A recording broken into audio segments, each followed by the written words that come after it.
Okay, so get ready because this is one of those mysteries that the more you learn about it, it almost feels like you're going deeper down a rabbit hole. We're talking about the disappearance of Madeleine McCann. We all know the basics, right? Family vacation, missing child, and just tons of questions, even all these years later. Yeah, it's a case that really captured the world's attention. I mean, not just because of the tragedy of a missing child, but the complexity of it. All the media attention, the what ifs. It's really unsettling to think that we may never know what happened. It is, and that's why we're doing this deep dive, right? Yeah. We've got stacks of articles and research, even some of your personal notes. We're going in. So let's rewind all the way back to May 2007. The McCann family, Kate, Cherry, and their 3 kids, including 3-year-old Madeleine, are on vacation in Praia da Luz, Portugal. Beautiful beaches, right? Sounds idyllic. The Algarve. Yeah, I mean, beautiful beaches, charming little villages. It's a really popular spot for families. But there was, and maybe still is, this kind of darker side. Yeah, and that's something that always stuck with me. We'll get into it more later, but just thinking about some of the other cases, the rumors of organized crime, it just gives this whole story another layer. But back to the McCanns. They're staying at a resort, part of this group of friends the media would later call the Tapas 7, having dinner every night at the resort restaurant. Seemingly innocent detail, right? Except their apartment, the one they were staying in, was so close to the restaurant, like a stone's throw, maybe 160 feet. Close enough that they felt comfortable taking turns checking on the kids. Which makes what happened next even more, terrifying. It's 10 p.m. Kate McCann goes to check on Madeleine and the twins, and gone. Vanished without a trace. The window is open. No sign of struggle or forced entry. See, in this detail right here, this is what makes it clear this wasn't just a child wandering off. The circumstances, the location, everything about it was just dot off. And then there's how the Portuguese police handled those first few hours. Right, and that's something people still question all these years later. The crime scene wasn't immediately secured. There were delays in those border alerts. It's like, did they lose valuable time? And that's the thing, right? With a potential abduction, every single minute counts. Those missteps early on, whether it was negligence or just the sheer panic of the situation, it really set the stage for years of speculation. And that's a big reason why this case is still so debated. Because especially in those initial hours, every scenario is on the table, isn't it? Did Madeleine wander off? Was she taken? Was there some kind of accident? There was even that witness who said they saw a man carrying a child that night. It's like trying to put together a puzzle where half the pieces are missing. And everyone's shouting their theories at the same time. Yeah.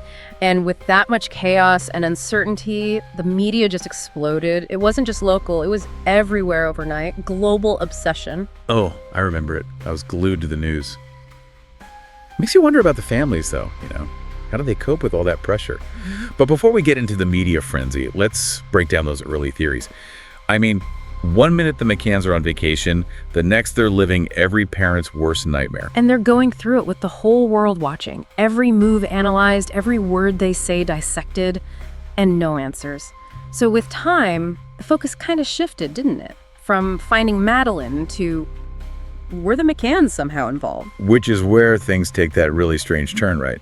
4 months after Madeleine is gone, Kate and Jerry McCann are named arguidos by the Portuguese police. Arguido. That's basically a suspect, right? It's a little more complicated than that. It's this weird middle ground in the Portuguese legal system. You're officially under suspicion, but not charged. So the police, they have a lot of leeway to question you, investigate, but it also meant there are restrictions on the McCanns, like what they could say publicly. I mean, imagine being considered a suspect in your own child's disappearance. The pressure must have been unbelievable. And then there's that whole thing with the cadaver dogs, right? Yeah. That seemed to really change how people saw them. Yeah, those dogs, they were brought in from the UK, and they indicated there might be human remains. In the McCann's apartment, even their rental car. But the thing is, and this is important, how reliable are scent detection dogs, especially in a complex case like this? And on top of that, there was never any forensic link. No physical evidence tying the McCanns to any of it. So you've got this high-pressure investigation, media's going crazy, and now there's this evidence that might not even be reliable. It's no wonder things went the way they did. Exactly. And even though the McCanns were officially cleared as suspects in 2008, the doubt was already there. You can't just erase that, especially with how the media was covering it. It went beyond just a missing child case. It became this, this commentary on how the media works, how we view parents under suspicion, guilt versus innocence in the public eye. It's a reminder that even when we're trying to find the truth, things can get out of hand.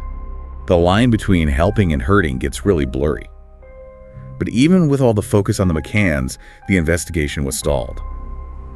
And that's when the UK started their own review, right? Operation Grange, in 2011. Right, and they came in with a fresh perspective. They weren't just retracing steps. They looked at everything again, re-examined the old evidence. And, this is interesting, they released new EFITs of potential suspects. EFITs, just so everyone's on the same page. Oh yeah, sorry. EFITs are those computer-generated images based on descriptions from witnesses. They'd be really helpful, especially if you need to identify someone. So in 2011, these new EFITs, along with everything Operation Grange was doing, it felt like things might actually be moving forward. Like finally some answers. And then in 2013, a new witness. And this wasn't just someone who thought they saw Madeleine. This witness said they saw a man carrying a child near the McCann's apartment that night. And that detail, I mean, it could have been dismissed so easily, but thankfully, investigators took it seriously. But even then, it took years for that lead to go anywhere. Years of trying to connect those dots. It wasn't until 2020 that we hear the name Christian Bruckner. But hold on. If this witness came forward in 2013, why did it take 7 years to connect him to the case? What were they doing all that time? Well, it's a great question because it shows how complicated these kinds of investigations are, especially when you're dealing with different countries. We're not just talking about finding a name in a file, right? You need a rock-solid case. And in Bruckner's case, you've got someone who's moving around different countries, run-ins with the law. He was already in prison for something else entirely. So trying to piece it all together, where he was, his past, any connection to Praia da Luz, I believe. Like trying to catch smoke, yeah. And we can't forget, witnesses are important, but what they remember, it's not always perfect. Sometimes it takes a long time to go from one little detail to something you can actually use. And that makes you think about all those sightings over the years, right? Those bits of hope that just led nowhere. This case, it's the waiting, the not knowing. It's got to be agonizing for everyone involved. It really does. This case, it's like it's part of us now, you know? Even with a prime suspect, that need for answers, to know for sure it's still there. But even now, Bruckner, he hasn't been charged with anything directly related to Madeleine. He says he's innocent. The investigation's still going. It's like we're in this awful limbo. 17 years, Madeleine would be, what, 20 now? Yeah.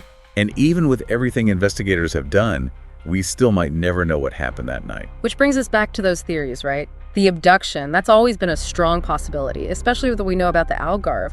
I mean, this was around the time when, sadly, there were real problems with child trafficking in that area. It's terrifying to think about that. Yeah, and there was actually another case a few years before Madeleine, another British girl taken from a resort, not even far from Praia da Luz.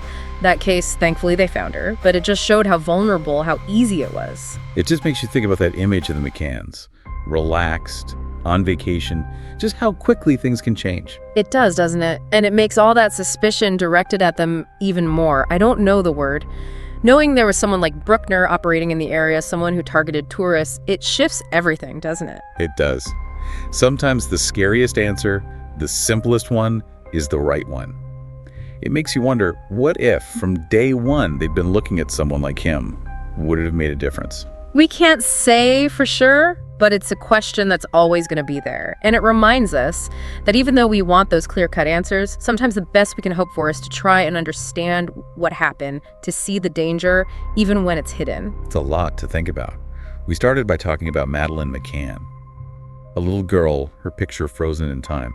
But now, I keep seeing all the other kids, the ones whose stories maybe we don't know. It makes you realize that what happened to her, it's not as uncommon as we'd like to think. It's heartbreaking. What can we do? How do we make sure every missing child, every family, gets the attention they deserve? That's the question we all need to ask. Because even if we never have all the answers about what happened to Madeleine, the fight for every child out there, that has to continue. This deep dive, it hasn't just been about one case, has it? It's been about facing some hard truths, about the darkness that exists everywhere, even in paradise. We remember Madeleine, but also all the other families who've lived through this. If you take away one thing from all of this, let it be that need to be aware, to understand how complicated these cases are, and to never, ever forget the victims.